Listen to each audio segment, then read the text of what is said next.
नमः पार्वतीपतये हर हर महादेव हर सर्वाबाधा प्रशमनं त्रैलोक्यस्याखिलेश्वरी एवमेव त्वया कार्यम् अस्मद्वैर्विनाशनं शरत्काले महापूजा क्रियते या च वार्षिकी। ఈ రోజు నుండి దక్షిణ కాశీగా ప్రసిద్ధ చెందిన వేములవాడ రాజరాజేశ్వర స్వామివారి దేవస్థానంలో శరన్నవరాత్రి మహోత్సవాలు ప్రారంభమవుతున్నాయి। ఈసారి మన యొక్క అదృష్ట విశేషం వల్ల 11 రోజులు పూర్తిగా రావడం అనేటువంటిది చాలా విశేషం। 5-6 సంవత్సరాలకు ఒకసారి ఇలా వచ్చేటువంటి భాగ్యం కలుగుతుంది కాబట్టి విశేషంగా అమ్మవారిని ఇంకొక రోజు విశేషంగా అర్చించుకునేటువంటి భాగ్యం మనకు కలిగింది।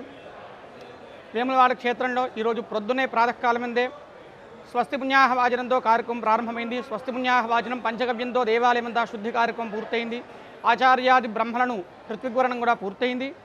ఇప్పుడు స్వామివారి లక్ష్మీ గణపతి స్వామివారికి అథర్వశీర్ష ద్వారా మహాభిషేకం, రాజరాజేశ్వర స్వామివారికి మహాన్యాసపూర్వక ఏకాదశ రుద్రాభిషేకం, విశేషంగా రాజరాజేశ్వరి అమ్మవారికి శ్రీ సూక్త ద్వారా 108 సార్లు మహాభిషేకం, దుర్గా సూక్త, దశశాంతి, ఘోషశాంతి మొదలైనటువంటి వాటితో అభిషేకం, దాంతోపాటుగా అమ్మవారికి ప్రాతకాలమందు సాయంకాలం కూడా విశేషంగా చతుశ్రేష్ఠుపచార పూజ, సహస్రనామార్చన, చతుర్వేద పారాయణలు, దేవీ భాగవత, లక్ష్మీనారాయణ హృదయ, లలితోపాఖ్యాన, ఉపనిషత్ భాష్య, సౌందర్యలహరి మొదలైనటువంటి పారాయణాలు ఉంటాయి।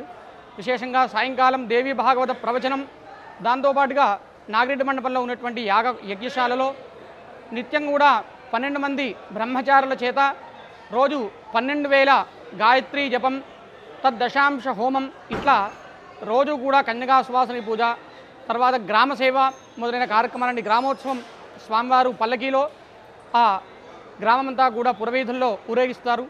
ఈ కార్యక్రమాలన్నీ ఉంటాయి। ఇట్లా ఉండి 6వ రోజు విశేషంగా మూలా నక్షత్రం రోజు సరస్వతీదేవి యొక్క స్థాపన, దుర్గాష్టమి రోజు విశేషంగా కలశ స్థాపన పూర్వకంగా చండీ హోమం, అదేవిధంగా సాయంకాలం ఆ ప్రదోషకాలంలో అమ్మవారికి మహిషాసురమర్దినికి మహాపూజ, అదేవిధంగా మహర్నవమి రోజున ప్రాతకాలమందే అర్చక సువాసనీల చేత అమ్మవారికి మహాభ్యంగ స్నానం, అదేవిధంగా బలిపూర్వక పూర్ణాహుతి కార్యక్రమం, సాయంకాలం మహర్నవమి రోజు విశేషంగా ఆ ధర్మగుండంలో స్వామివారికి తెప్పోత్సవ కార్యక్రమం కూడా ఉంటుంది।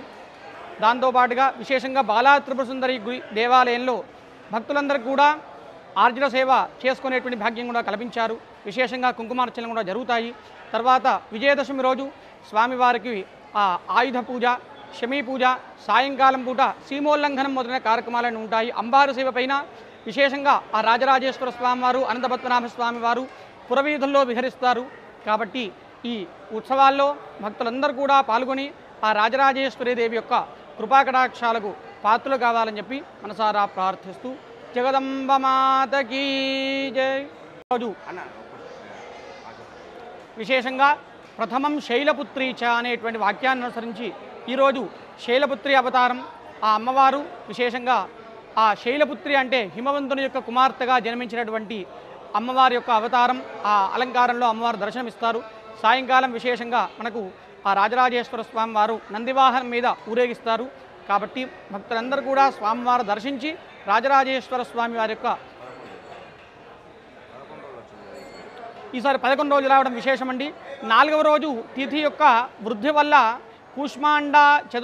కూష్మాండేది చతుర్థకం అనేటువంటి వాక్యాన్ని అనుసరించి చతుర్థి 4వ అలంకారమైనటువంటి కూష్మాండ అవతారం 2 రోజులు రావడం అనేటువంటిది చాలా విశేష పర్వకాలం కాబట్టి ఆ రోజు విశేషంగా అమ్మవారికి 2 రోజులు కూడా ఒకే అవతారం జరిగించుకునేటువంటి భాగ్యం మనకు కలిగింది। దాంతోపాటు తిథి వృద్ధౌ తిథిక్షరే నవరాత్రం అపార్థకం అనేటువంటి దేవీ భాగవతాన్ని అనుసరించి ఒకసారి తిథి యొక్క క్షయం వల్ల 8 రోజులే రావచ్చు, ఒకసారి తిథి యొక్క వృద్ధి వల్ల 10 రోజులు రావచ్చు కాబట్టి ఈరోజు నవరాత్రులు ఈసారి మనకు 10 రోజులు రావడం అనేటువంటిది చాలా విశేషం। 11వ రోజు దసరా పర్వకాలం కాబట్టి భక్తులందరూ కూడా గమనించి ఇంకా వారు చేసేటువంటి జప తప అర్చన హోమాలన్నీ కూడా విశేషంగా చేసుకునేటువంటి భాగ్యం మనకు అమ్మవారు ప్రసాదించారు కాబట్టి మనందరం కూడా దేశమంతా ప్రపంచమంతా కూడా సుభిక్షంగా ఉండడానికి చక్కగా ఆ దేవి ఆ అమ్మవారిని చక్కగా మనం అందరం కూడా ఆరాధించుకొని ఆ లోక క్షేమానికి పాటుపడాలని చెప్పి మనసారా ప్రార్థిస్తూ ఓం స్వస్తి।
देवताभ्यै नमः।